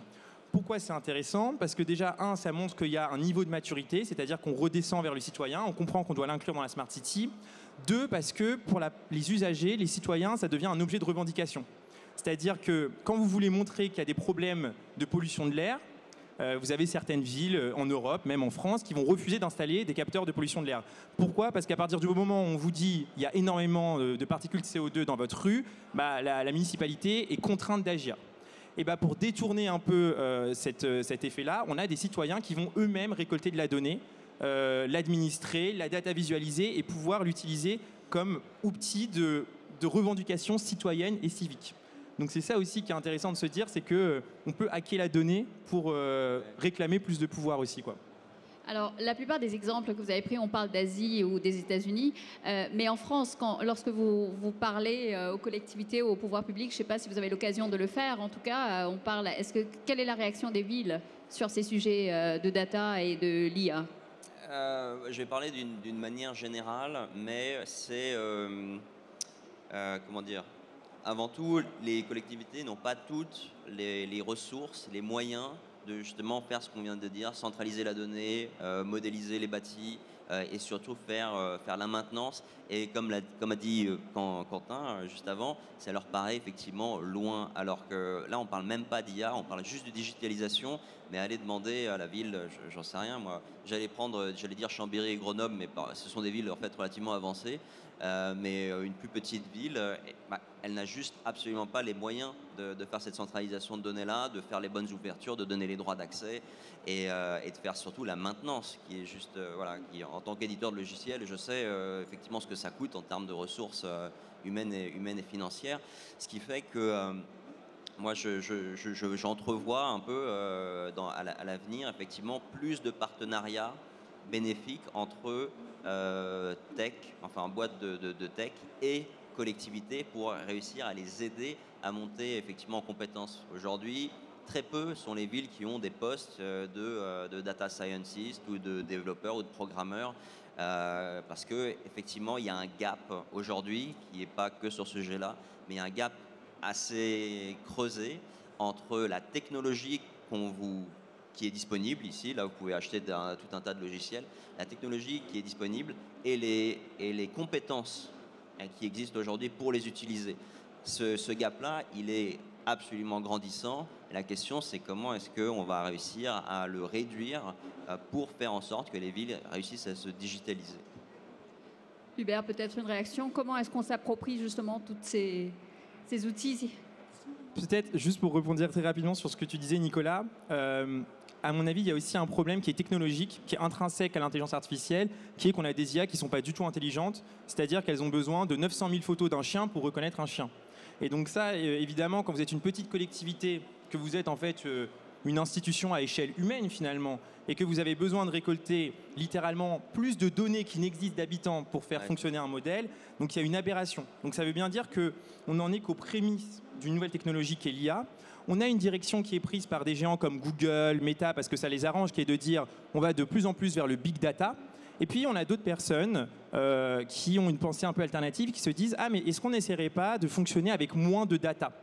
Un, ça vous permet d'avoir une IA qui est plus frugale, et deux, ça vous permet d'avoir une barrière à l'entrée qui est moins forte, et donc d'avoir un monopole moins puissant, ce qui va moins arranger des acteurs comme Google. Concrètement, si ça vous intéresse, il y a un chercheur, bon pas un petit chercheur, un grand chercheur qui s'appelle Andrew Ng, qui est l'un des gros fondateurs de l'IA, et il travaille sur ce qu'il appelle le data-centric AI. Et data-centric AI, c'est que plutôt que de vous concentrer sur le modèle, vous vous concentrez sur la data. Et là où normalement vous allez avoir besoin de centaines de milliers de data, vous n'allez plus avoir besoin que de 1000 data. Et là où ça devient encore plus intéressant, ça veut dire que vous n'avez plus besoin de vous appeler Google, vous n'avez plus besoin d'être New York pour utiliser de l'IA, avec tous les bienfaits dont on vous parle depuis tout à l'heure avec Quentin. Vous pouvez être une communauté, vous pouvez être un groupe d'individus, vous pouvez être Brest, vous pouvez être Chambéry, et vous utiliserez cette technologie au service du bien commun. Et si on prend l'exemple d'une ville comme Paris, est-ce qu'on peut imaginer Paris en Smart City? Ça me paraît compliqué. Tu voulais répondre? Bon, Paris, ils sont pour plein de raisons politiques. C'est pas Tu parles de la désorganisation? Non, je rigole. Je dis rien. Il n'y a pas de ministre, tout va bien.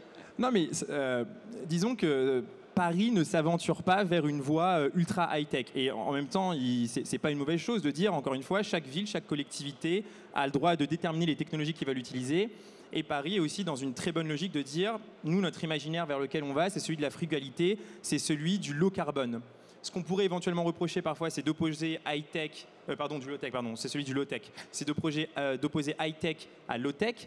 Mais ce qui est sûr, en effet, c'est que pour plein de raisons, en ce moment, vous ne trouverez pas beaucoup d'intelligence artificielle utilisée par la ville de Paris.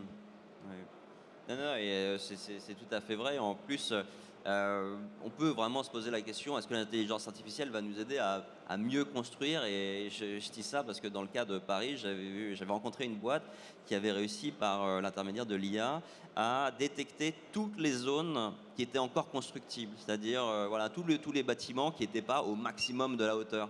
Et du coup, il disait, bon, ben là, vous pouvez extendre votre loft, ici, vous pouvez faire une surélévation, etc. Et bon, en tant qu'éditeur de logiciel, je trouvais le pari plutôt sympa, mais en tant qu'architecte, j'étais un peu effaré, quoi. Parce que s'il y a bien un truc dont Paris n'a absolument pas besoin, c'est de l'intensification du bâti. Parce qu'à 40 000 personnes au mètre carré dans le 20e, on n'est pas loin de Macao ou de la bande de Gaza. Donc si Paris a besoin d'autres types de décisions et qui doivent être prises par des sociologues, par des urbanistes, par des philosophes, et ça, on ne peut pas passer à côté, quoi. Donc l'IA comme outil dans sa boîte à outils, certainement, mais par contre pour ce qui est de son utilisation ou de son application, ça passera forcément, je dirais, après des tables rondes, des discussions, des prises de décision faites par les politiques, les urbanistes, etc. Donc ça c'est voilà, mon avis sur Paris, quoi. Bon, voilà, nous arrivons à la fin de cette discussion, mais c'est pas fini parce qu'on peut prendre quelques questions. Si vous avez des questions dans la salle, n'hésitez pas, vous avez des micros, donc n'hésitez pas à poser vos questions. Et j'en profite d'ailleurs, Nicolas, j'étais à Milan et je ne sais pas si c'était Dassault Systèmes d'ailleurs, il y a des capteurs dans la ville de Milan pour mesurer l'indice de pollution. Ouais. Et c'est super intelligent. Donc là, déjà, utiliser ces technologies pour aider les citoyens à leur dire, OK, il y a des pics de pollution là, vous pouvez, et des data qui sont accessibles aux citoyens qui peuvent vérifier, OK, je vois là, dans tel quartier de Milan, pic de pollution et tout ça. Donc d'avoir ces données-là qu'on peut utiliser de manière intelligente en tant que citoyen. C'est des choses qui existent ici à Paris, dans nos villes, nous, ici en France. Alors j'allais rebondir sur Milan et faire un parallèle avec le Royaume-Uni. À Paris, je ne sais pas. Peut-être Hubert, tu sais. Si, je crois qu'il y a de mémoire, hein, j'avais un peu parcouru le portail Open Data de Paris et il y a en tout cas, il y a des données de pollution de l'air. Je ne sais pas après quel capteur, par qui il la récupère, mais il y en a, ouais. Et c'est plus répandu au UK Oui, enfin par exemple au Royaume-Uni, la pollution fait un peu 7000 morts par an, donc c'est vraiment pas rien. Et en plus, on vient de dire que les villes vont continuer à grossir, donc on peut évidemment s'attendre à ce que la pollution soit un challenge, et ça l'est déjà, rien qu'en Inde.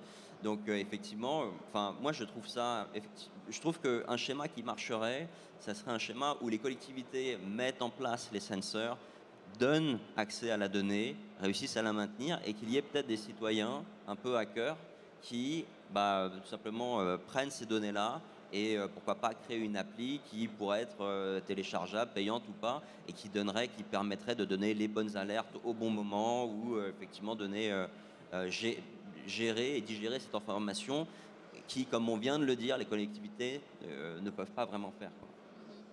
Alors, je ne sais pas si nous avons le temps et si nous pouvons prendre des questions. S'il y en a, n'hésitez pas. Ah oui, on a une question, s'il vous plaît. Si vous pouvez passer le micro, premier rang.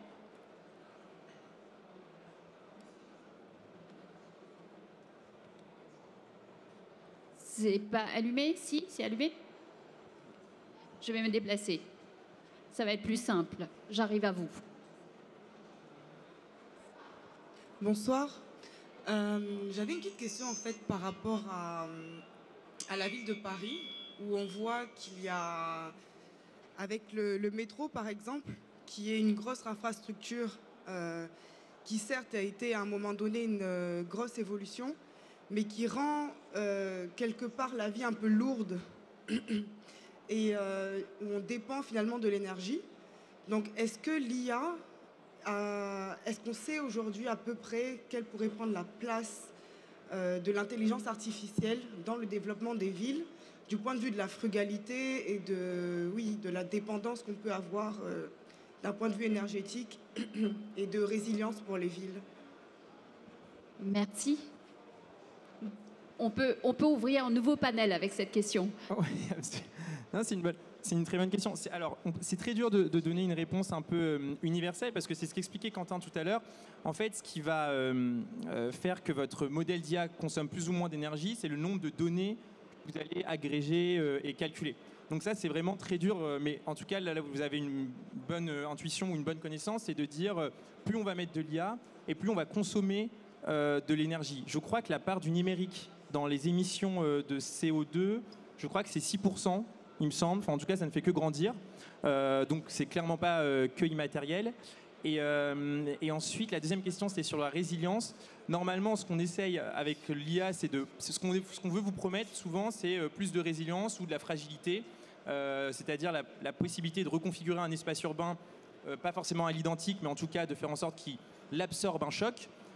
Ça peut fonctionner au Japon, en fait, de facto, by design, de nature, comme ils sont sur une faille sismique. Ça a été les premiers à utiliser des smart grids. Donc les smart grids, c'est des réseaux intelligents. Et en fait, l'idée, c'était de pouvoir fonctionner en autonomie pendant 48 heures en cas d'un raz-de-marée ou d'un tsunami. Donc vous voyez, en fait, ça a cet avantage.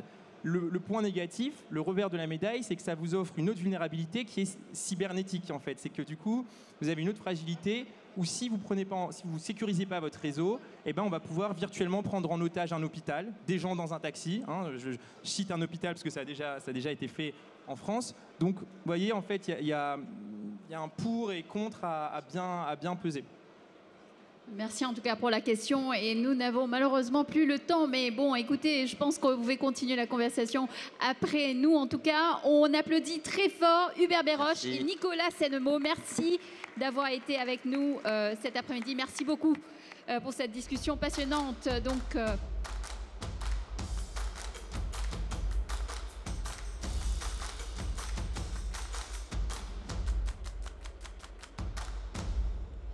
et oui, nous venons d'explorer comment la data urbaine peut nous aider à mieux comprendre le fonctionnement d'une ville et son aménagement urbain. Donc, les chantiers de construction sont eux aussi, vous le savez, de plus en plus pilotés grâce à la data afin de réduire les accidents et garantir la sécurité des employés.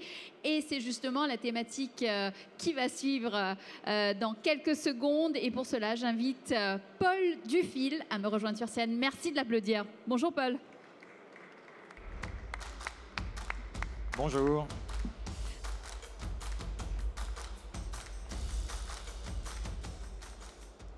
Alors Paul, bienvenue. Donc vous êtes le secrétaire général de l'OPP-BTB. Je me suis dit, je vais essayer de le dire sans faute, mais j'ai pas réussi.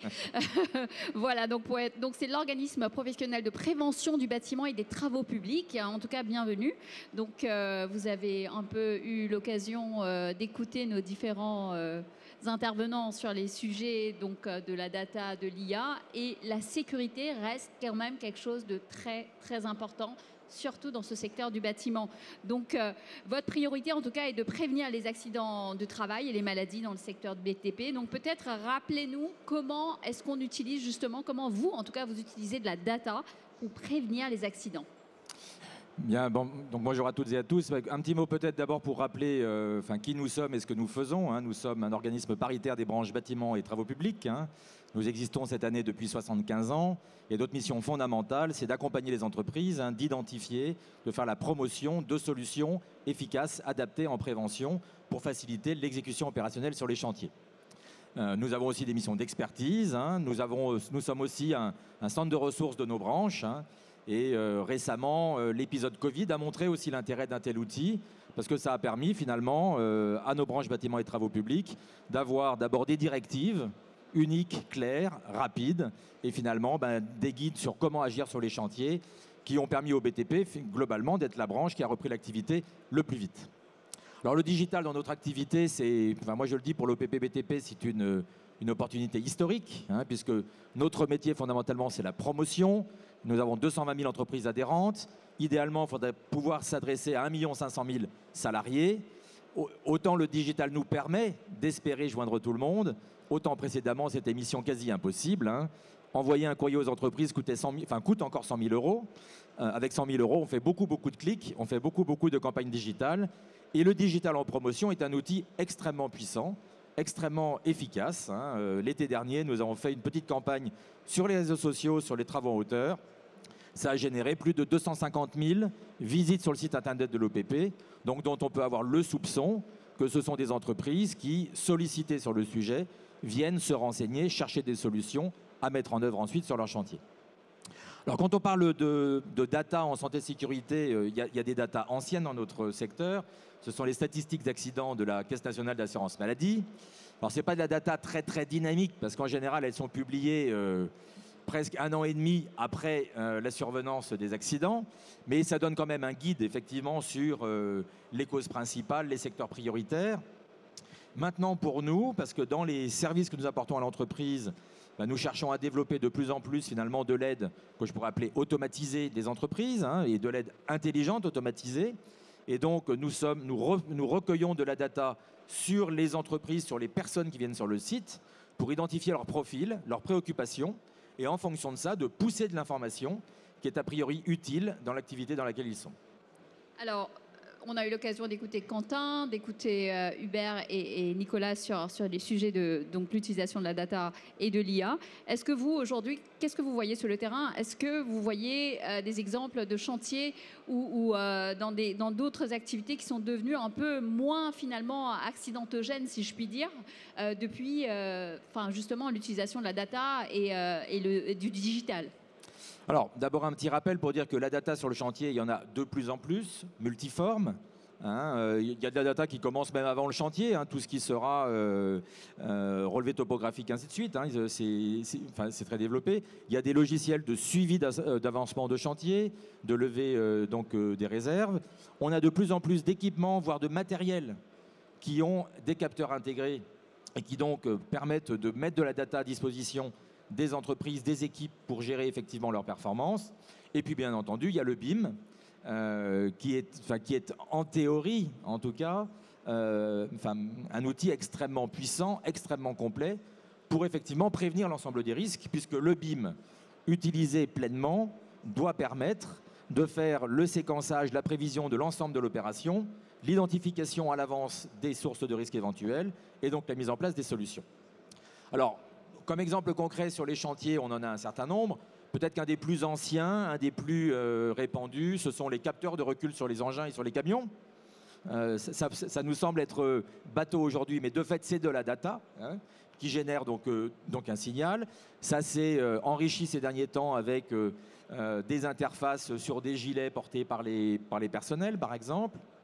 Et on est en train de monter un programme pour aller plus loin, qu'on monte avec les directions matérielles de tous les grands groupes français, les 2 plus grands loueurs et les organisations professionnelles, pour justement faire, avec l'aide de l'intelligence artificielle, de la captation d'images sur la proximité entre une personne et les parties mobiles des engins, pour faire de l'asservissement des parties mobiles, parce que dans nos métiers, les gars travaillent à proximité des engins, donc la proximité ne suffit pas pour déclarer le risque, c'est le risque de collision effective.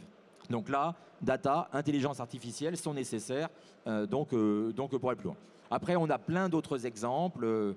Il y a un espace avec tout un nombre de start-up au centre du hall 1. Il y a tout un nombre de start-up qui se sont basées là-dessus. Il y en a qui ont des capteurs dans les lunettes. Il y en a qui ont des capteurs dans les semelles. Récemment, nous, on a fait une expérimentation avec une start-up japonaise sur des détections de coups de chaleur. Donc c'est un petit capteur en fait que portent les gars. Voilà, donc des exemples, on en a de plus en plus. Les plus aboutis, je citerai un exemple que je ne connais aujourd'hui qu'aux États-Unis, où un groupe du nord ou est des États-Unis qui s'appelle Suffolk a monté avec une start-up donc en fait de l'analyse d'images sur les vues qui sont prises depuis les grues. Et en fait, ils viennent repérer des dérives. Non-port des EPI, les cheminements qui ne sont pas respectés, même les zonages simplement qui ne sont pas respectés.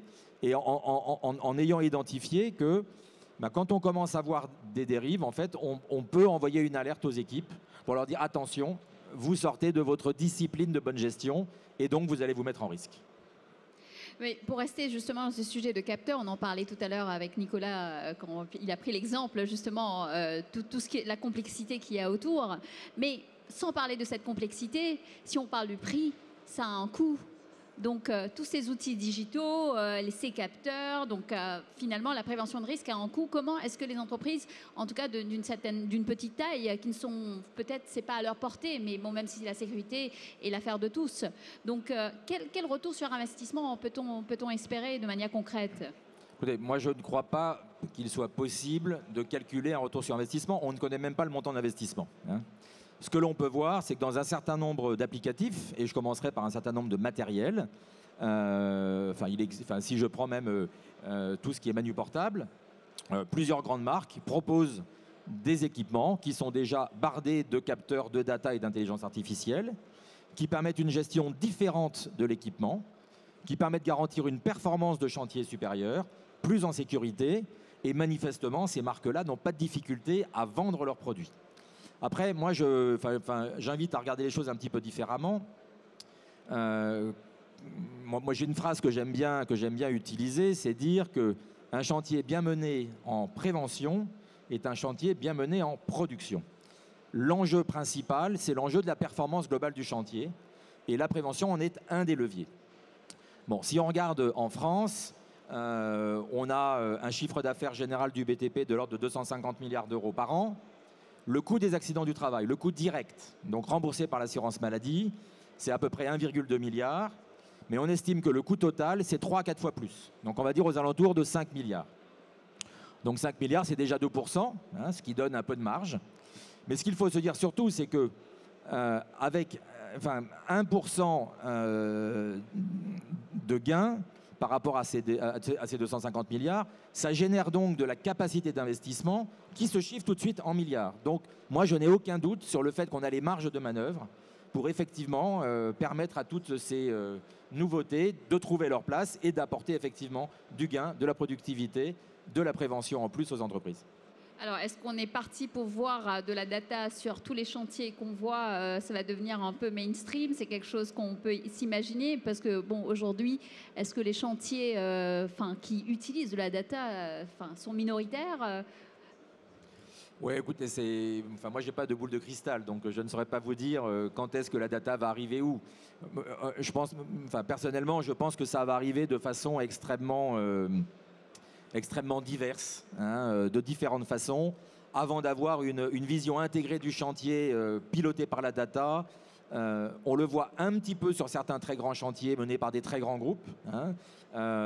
Dassault Systèmes est très impliqué avec plusieurs groupes, justement sur ce pilotage opérationnel des chantiers. Bon, avant que ça se démocratise et que ça arrive sur le chantier moyen du BTP avec 5 ou 6 gars, il y a encore un petit peu de temps. Ouais. Donc, vous, aujourd'hui, vous avez cette mission justement de faire connaître, au-delà des sujets de la sécurité, la santé et tout ça. Donc, vous, avec vos membres, comment ça se passe? Vous leur en parlez? Vous pouvez peut-être nous expliquer comment... Il y a une sensibilisation Écoutez, quand je vous parlais tout à l'heure des outils digitaux mis en place par l'OPP-BTP et également toute l'action d'information que nous menons, chaque fois que nous voyons des solutions, dont des solutions avec data, intelligence artificielle ou autres, dont nous pensons que ça apporte un bénéfice sur les chantiers, nous en faisons l'écho. Hein. Nous avons développé un accélérateur d'innovation avec Impulse, SMA, ProBTP, le 3CA. Hein, donc c'est eux qu'on retrouve dans l'espace innovation là-bas. Notre objectif, c'est effectivement de capter l'innovation, d'en mesurer l'intérêt, les effets, et à partir de là, d'en faire la promotion très active auprès des entreprises. Alors, il y a un autre sujet, ou un autre projet important. Quand on parle de data, l'un des gros enjeux, c'est qu'un certain nombre d'entités sont propriétaires de données, mais on va avoir de l'intelligence dans les données quand on réussit à croiser les données entre différents propriétaires. Donc, dans tous les secteurs d'activité, il y a un enjeu de mise à disposition de données et d'établissement de règles de partage de ces données. Certains secteurs sont plus en avance. Le transport aérien s'est lancé dans ce domaine-là depuis longtemps. L'agriculture est assez en avance. Hein. Et nous-mêmes, nous portons avec plusieurs grandes organisations un projet de ce qu'on appelle un data hub, hein, qui est soumis donc, pour un financement auprès de BPI-France. Hein. On espère avoir leur confirmation officielle très prochainement pour justement proposer une plateforme, pouvoir la gérer et donc inviter tout un nombre d'acteurs industriels à venir mettre les données à disposition et pouvoir ainsi permettre à des startups de se saisir de ce gisement, de ces richesses pour proposer des applications nouvelles aux entreprises. En tout cas, c'est formidable. On y travaille. Super. Alors, c'est un sujet qu'on a pas mal discuté, hein, de ce sujet de collecte de données un peu partout et sur cet aspect de la vie privée des gens. On parlait d'RGPD tout à l'heure. Donc, pour vous, comment est-ce qu'on concilie cette collecte de données sur les chantiers avec la vie privée des travailleurs et autres personnes impliquées par ces données? Écoutez, pour ça, nous avons un cadre européen qui a été fixé par une directive avec le règlement RGPD qui s'impose à tout le monde. Donc, tout détenteur de données doit être attentif au type de données, leur gestion, leur mise à disposition, et puis offrir de la sécurité contre un accès frauduleux sur ces données. Alors, le sujet n'est pas nouveau non plus, et sachant qu'on est aussi dans des données là, qui touchent au domaine social, je prendrai l'exemple des outils de gestion de flotte. Il existe depuis déjà un certain nombre d'années des outils avec capteurs installés sur les véhicules qui permettent d'avoir de l'optimisation de gestion des déplacements, de l'entretien, mais ça permettrait aussi, ça permet d'ailleurs aux chefs d'entreprise d'avoir une visualisation en direct de la localisation des véhicules et donc des personnes qui sont dedans. Donc il y a déjà un risque de flicage ou autre. Bon. La loi française donc, nous offre un guide pour cela. Dans certains cas, effectivement, ce type d'outil dans le sein de l'entreprise demande des accords avec les instances représentatives du personnel. C'est un outil de régulation et qui est une régulation collective puisque ça se fait par accord. Et dans d'autres cas, c'est le cadre général de la loi qui s'impose à nous sur le partage ou non des données qui sont recueillies. Et surtout, dans de très nombreux cas, c'est la question de l'anonymisation des données. Je profiterai pour dire un petit mot. Quelque part, c'est un souhait que je formule. En France, nous recueillons énormément de données de santé des salariés. Il y a les visites dans les services de santé au travail, où les médecins recueillent, médecins ou infirmières recueillent énormément d'informations. Ces informations-là, si on les croise correctement avec les données d'activité, les types d'entreprises, ainsi de suite, ça nous générerait une capacité d'analyse fine des expositions, des conséquences, et donc d'être meilleur en prévention, qui serait très importante. Bon. Aujourd'hui, le cadre n'existe pas pour une utilisation collective de ce type de données. J'ai même tout à l'heure, je parlais des données de l'assurance maladie. Les données de l'assurance maladie ne sont pas en accès libre. Je dirais même que l'accès à ces données est extrêmement réglementé. C'est la loi qui détermine un très petit nombre d'acteurs qui ont accès à ces données. Et pourtant, dans tous ces secteurs-là, avec une gestion respectueuse, bien sûr, du droit de la personne, nous aurions des capacités pour mieux gérer, mieux piloter l'ensemble de la prévention et de la performance au sens large dans la construction, pour aller beaucoup plus loin. Je vais donner un petit exemple. Moi, je rêve depuis longtemps de pouvoir croiser les données d'assurance, de l'assurance maladie, avec les données des assureurs sur les responsabilités civiles chantiers et les décennales.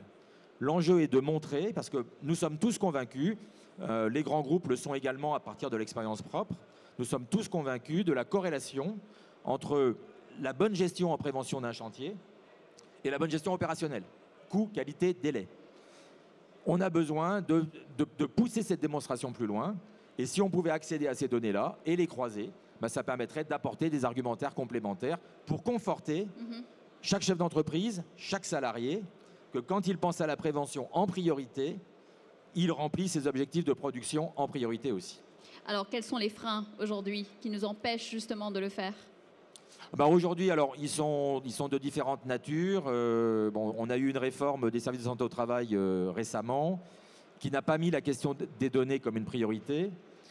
Donc, je dirais aujourd'hui, il manque l'impulsion pour qu'il y ait un réveil collectif et à nouveau autour de données qui restent quand même très sensibles. C'est pas pour rien que l'histoire de l'hôpital de Corbeil-Essonnes fait autant parler. C'est parce que les données de santé sont sensibles et que s'il n'y a pas un cadre législatif, réglementaire qui se met en place, c'est difficile d'avancer sur le sujet. Justement, il y avait la réforme de la santé, justement, depuis mars. Donc, ça peut aider aussi à amplifier un peu... Écoutez, non, à nouveau non, parce que je dirais les questions de data dans la réforme sont abordées sous deux façons. Alors, il y a d'une part une obligation nouvelle qui est faite aux entreprises de conservation du document unique pendant 40 ans, ce qui veut dire qu'on va quand même là enregistrer de la donnée a priori sous une forme qui la rendra exploitable 40 ans plus tard. Mais bon, il est un petit peu tôt pour dire quelles seront les conséquences pratiques parce qu'on ne connaît pas encore les conditions opérationnelles de mise en œuvre de cette obligation. Et puis, il y a certes une invitation qui est faite aux services de santé au travail d'avancer ensemble sur la gestion des données, mais la façon dont c'est formulé aujourd'hui nous incite à être patients avant d'avoir des résultats. Ah bah ouais, on va suivre ça avec beaucoup d'attention. Il nous reste 2-3 minutes. Peut-être si vous avez des questions dans la salle, on va pouvoir en prendre si vous le voulez bien, Paul. Mais juste peut-être une dernière chose.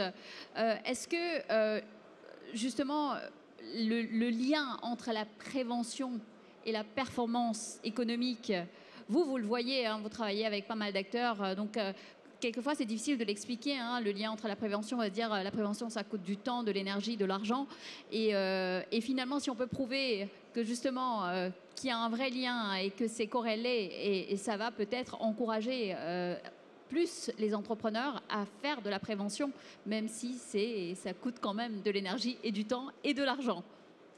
Écoutez, je rappellerai ce qui est un petit peu déjà de l'histoire ancienne, mais quand l'OPP avait commencé à travailler justement sur le lien, sur ce qu'on appelait à l'époque la dimension économique de la prévention, donc la question c'était de réussir à chiffrer l'impact, le coût d'abord, et l'impact surtout des actions de prévention.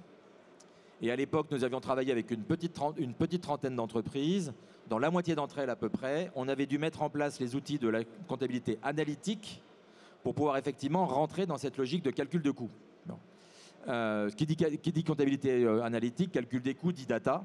Ce que l'on constate aujourd'hui, c'est que pour beaucoup de petites entreprises, voire un certain nombre d'entreprises moyennes, le suivi précis des coûts laisse encore à désirer. Il peut être porté plus loin pour avoir une meilleure connaissance effectivement du coût individuel de chaque activité et de sa rentabilité. Et avoir la connaissance des coûts, ça permet de passer globalement d'un discours où on dit la prévention ça coûte, parce qu'on ne voit que le prix d'achat, à un discours où on dit la prévention ça rapporte, parce qu'on est capable de mesurer le retour sur investissement. Et donc tout ça, c'est de la donnée à savoir retirer du chantier pour pouvoir maîtriser les éléments opérationnels. Merci Paul. Je ne sais pas si nous avons des questions, des personnes qui sont dans la salle qui aimeraient poser des questions à Paul. N'hésitez pas en tout cas. Peut-être juste un dernier élément. On parle de prévention intégrée au métier aujourd'hui, surtout dans le secteur de la construction. Peut-être un petit mot là-dessus et on conclut. Très bien. Mais écoutez, la prévention intégrée, pour nous, c'est deux choses. Il y a d'abord ce que les anglo-saxons appellent safe by design, c'est-à-dire que ce soit finalement un objet à construire, ça peut se faire à travers le BIM, que ce soit les matériels utilisés, que ce soit les méthodes constructives utilisées. C'est s'assurer que les éléments finalement techniques et d'organisation sont intégrés. Ça peut être par exemple, je vais vous donner, on avait eu un exemple d'équipement où les nacelles pouvaient se décrocher donc des bras. Safe by design, c'était ajouter ce que les Japonais appelleront des mécanismes pokayoke, qui font que si le mécanisme n'est pas en place, l'appareil ne fonctionne pas. Si le mécanisme est en place, l'appareil fonctionne et il fonctionne obligatoirement en sécurité. Bon, la deuxième définition pour nous, dans la prévention intégrée, on l'applique à la formation. Je terminerai là-dessus, c'est important, la formation des jeunes. Pendant trop longtemps, dans nos centres de formation d'apprentissage, dans les lycées professionnels, on apprenait le métier. Puis quand on avait le temps, on disait aux gars, en sécurité, il faudrait faire ça, faire ça, faire ça. Donc l'objectif là, c'est de faire en sorte que l'enseignement du geste professionnel intègre bien sûr immédiatement tout ce qui est nécessaire pour faire le geste en sécurité. C'est quand même un objectif premier. On va au travail pour gagner sa vie et non pas pour la perdre.